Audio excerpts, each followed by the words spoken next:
नमस्कार दोस्तों, कैसे हैं आप सभी। आज की कहानी का शीर्षक है अतीत के साए। सब कुछ इतना अचानक हुआ कि वह स्वयं भी समझ नहीं पाई। उस स्थिति से उबरने में उसे कुछ समय लगा। हालांकि सब कुछ इतनी जल्दी हुआ कि यह कहना कतई ठीक न होगा कि उस स्थिति से उबर चुकी है। बस पलकें ही तो नम नहीं हुई थी, लेकिन मन के भीतर आंसुओं का सैलाब उमड़ रहा था। वह खुलकर रोना चाहती थी, लेकिन हिम्मत नहीं थी। आखिर खुशी के क्षणों में रोना एक तो अपशगुनी कहलाता है, दूसरा कोई कारण भी तो होना चाहिए रोने के लिए। नहीं, कारण तो है, पर वह किसी को बता या समझा नहीं सकती, क्योंकि उस कारण को लेकर वह स्वयं भी आश्वस्त नहीं है, केवल भ्रमित है।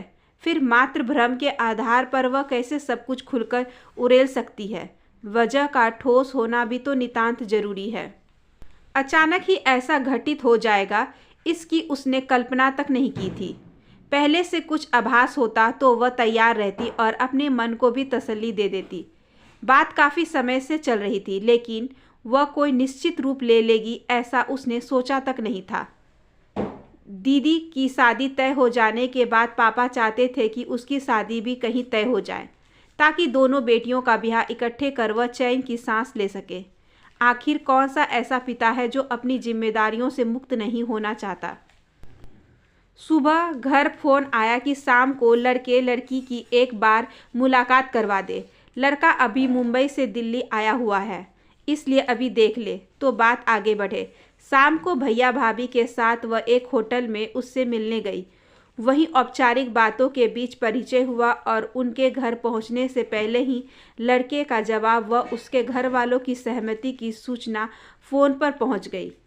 रात को ही पापा और भैया जाकर लड़के को रोक आए। घर में सब इतने खुश थे कि कोई उसकी उदासी को भांप ही नहीं पाया।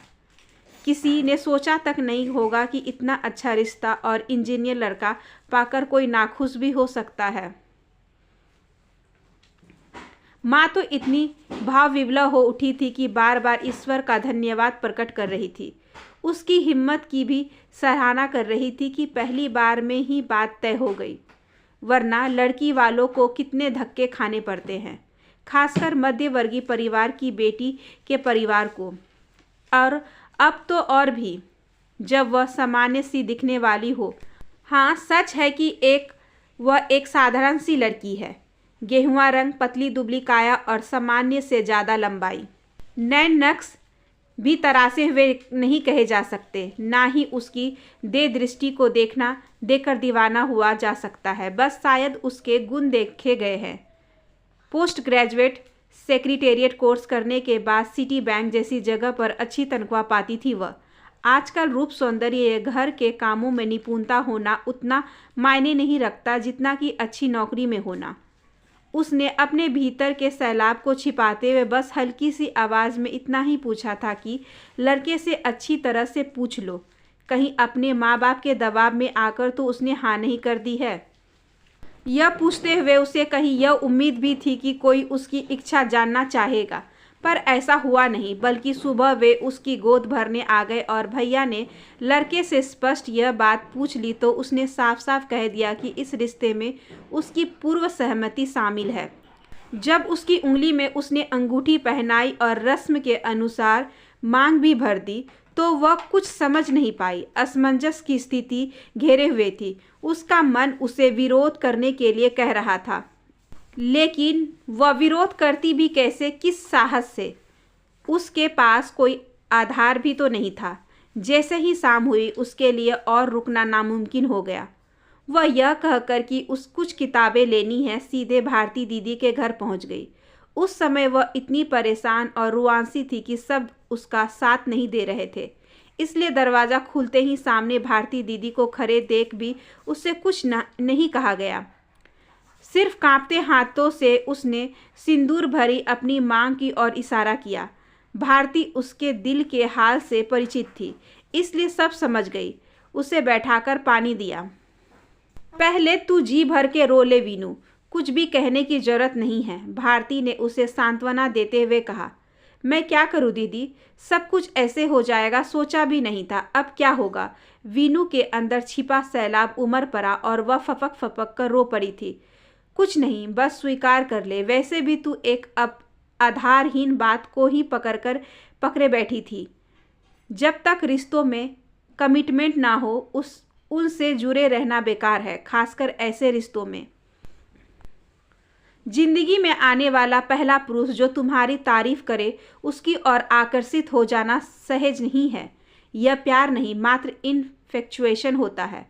फिर तो उसे जानती भी कितना है। मात्र 3 महीने की मुलाकात को जिंदगी भर का साथ मान लेना नहीं वीनू, जो हुआ है उसे ही सच मान ले। अच्छा हुआ कि तू अब तक अजय से इमोशनल रूप से बहुत ज़्यादा नहीं जुड़ पाई थी। शादी के बाद उसे भूलने में ज़्यादा वक्त नहीं लगेगा।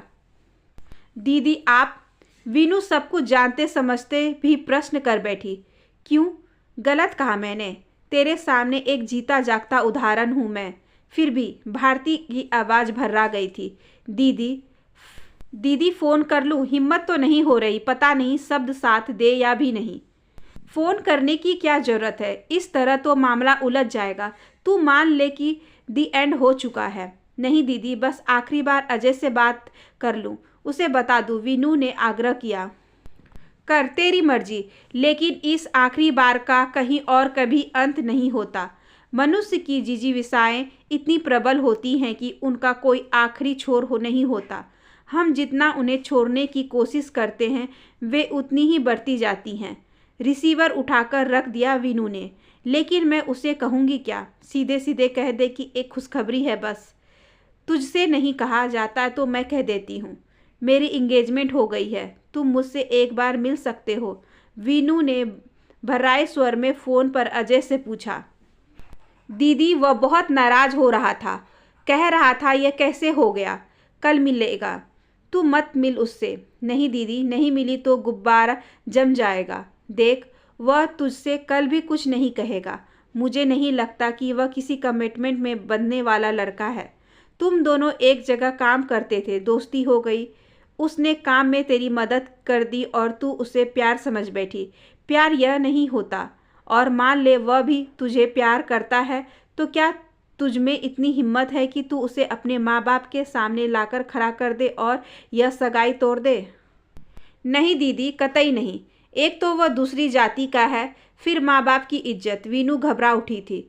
फिर क्यों मिलना चाहती है? जानती नहीं कि यह अतीत अगर शादी के बाद भी हावी रहे तो कितनी तकलीफ देता है। मुझे देखकर भी तू कुछ क्यों नहीं सीखना चाहती? भारती बार बार उसे समझाने की कोशिश कर रही थी, क्योंकि वह जिस संत्रास को झेल रही थी उससे वीनू को बचाना चाहती थी। वीनू भारती के घर से लौटी तो काफ़ी संभल चुकी थी। भारती दीदी का भी उसे कितना सहारा था और परिचय था, सिर्फ 15 दिनों का। उसमें भी वह उनके बहुत करीब आ गई थी। दोनों एक ही जगह से कंप्यूटर कोर्स कर रही थी और वही दूसरी मुलाकात में ही वीनू को उससे इतना अपनापन लगा कि दिल की सारी बातें उड़ेल दी उनके सामने। भारती दीदी अपनी विवाहित जिंदगी से खुश नहीं थी, क्योंकि उन्होंने जिसे चाहा वह नहीं मिला था और पति के व्यसनाओं के कारण वह सामंजस्य नहीं बिठा पा रही थी। इसी असंतुष्टि के कारण वह अपने पुराने प्यार से जुड़ गई थी और दोनों विवाहित होने व बच्चे होने के बाद भी मिलते थे। लेकिन उन्हें इस बात का संतोष था कि वे एक दूसरे को सच्चा प्यार करते हैं, इसलिए एक दूसरे से सुख दुख बांटते थे। लेकिन वीनू की स्थिति अलग थी। अजय उसे अच्छा लगता था, लेकिन अजय ने कभी कुछ कहा नहीं था।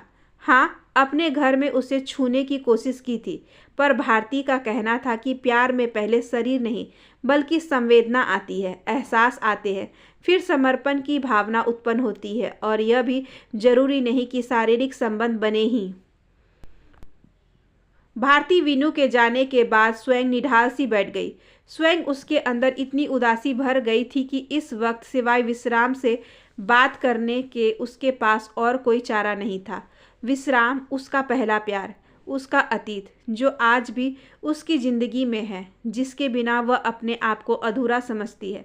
अगर आज उसके वर्तमान में उसका साथ ना होता तो वह बिल्कुल टूट चुकी होती। यह एहसास ही उसे जीने को मजबूर कर रहा है कि कोई ऐसा है जो बहुत दूर है लेकिन उसकी परवाह करता है, उसे प्यार करता है, जिसके कंधे पर सिर रखकर वह रो सकती है। कहीं भारती को यह भी महसूस होता था कि विश्राम की उपस्थिति के कारण ही वह पूर्ण रूप से अपने पति से जुड़ नहीं पाई है। शुरू शुरू में उसने भरपूर कोशिश की थी, पर पति से प्यार की बजाय करवाहट पाने के कारण उसका छटपटाता मन वापस विश्राम की ओर मुड़ गया था। उसके और पति की सोच में जमीन आसमान का अंतर था। जहाँ वह कला प्रेमी और संवेदनशील औरत थी, वहीं पति हर चीज को पैसे से तौलता था, रिश्तों में व्यवहारिकता ढूंढता था। जो भी बात कहो उसका लॉजिक पहले दो, भारती अंदर ही अंदर घुटती रहती थी। जबकि विश्राम के सामने वह स्वयं को इतनी सहज महसूस करती थी कि उसके मनोभाव पिघल उठते।